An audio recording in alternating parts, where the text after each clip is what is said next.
Muy buenas. Hoy vamos a meternos de lleno en una de las historias más increíbles de la paleontología. Va sobre un dinosaurio que todos creemos conocer, uno que fue descubierto, después, ¡puf!, borrado del mapa por la propia ciencia y que, atención, más de un siglo después, regresó. A ver, para empezar, lanzo una pregunta al aire. ¿Qué pasaría si ese dinosaurio, ese gigante del que teníamos pósteres, juguetes, el favorito de la infancia de muchísima gente, nunca hubiera existido de verdad? Pues, aunque suene a locura, para la ciencia, durante 112 años, no existió. Así, tal cual. El brontosaurio, oficialmente, desapareció. ¿Vale? Para entender todo este lío hay que irse al principio. Vamos a viajar al momento en que nació este auténtico ícono. Brontosaurus. Es que el nombre ya impone, ¿verdad? Significa lagarto del trueno.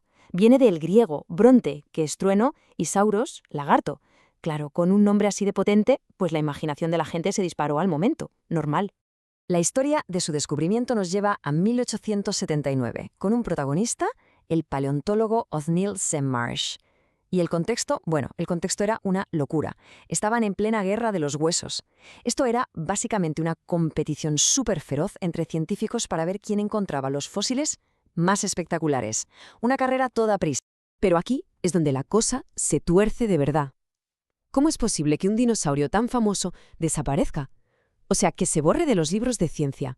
A ver, esta cronología lo resume todo. Ojo a las fechas. 1879. Se le da su nombre, Brontosaurus excelsus. Solo 24 años después, en 1903, ¡zas!, lo reclasifican. Dicen que en realidad es un Apatosaurus y su nombre original ya no vale. Y así se queda la cosa hasta 2015, más de 100 años después, cuando por fin recupera su nombre.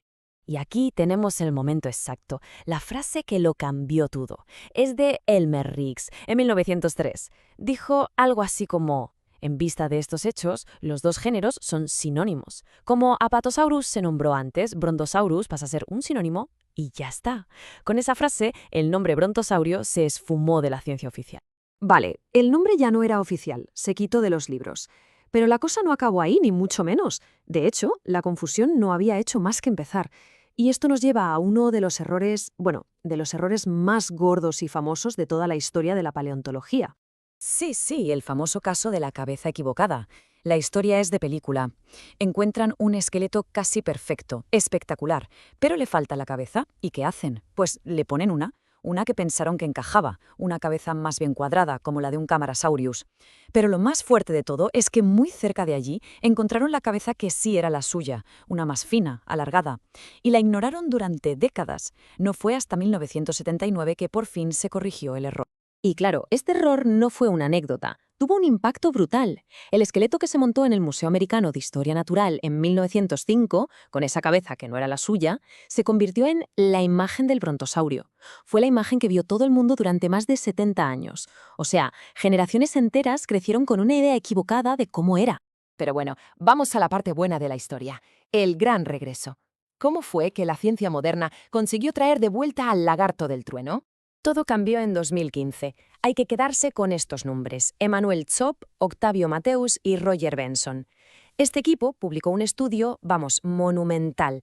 Se pusieron a reexaminar toda la evidencia, hueso por hueso, pero con la tecnología del siglo XXI, claro. Y aquí está el quid de la cuestión. Antes se pensaba que las diferencias entre Apatosaurus y Brontosaurus eran mínimas, cosa de matices. Pero este nuevo análisis con ordenadores y estadísticas súper avanzadas demostró que no, que las diferencias eran muy claras. El Brontosaurus era más bruto, por así decirlo.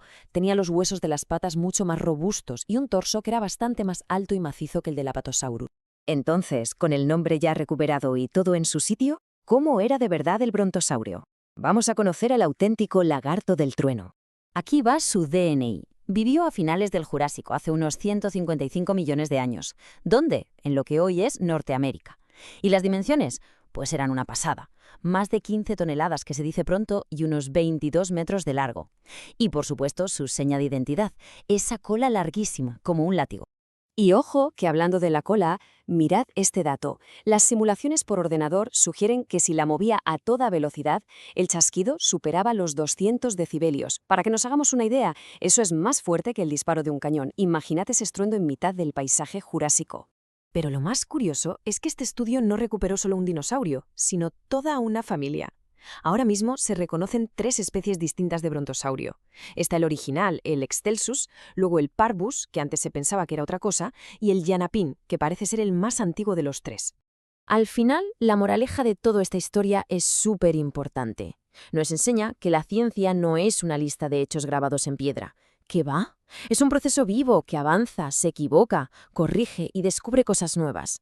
Y el caso del brontosaurio es, probablemente, el mejor ejemplo de esto. Y claro, todo esto nos deja con una pregunta flotando en el aire, ¿no? Si a un dinosaurio tan famoso, un ícono, le pudo pasar esto, desaparecer y volver, ¿cuántas otras cosas que hoy damos por seguras, por hechos, acabarán cambiando con los descubrimientos del futuro?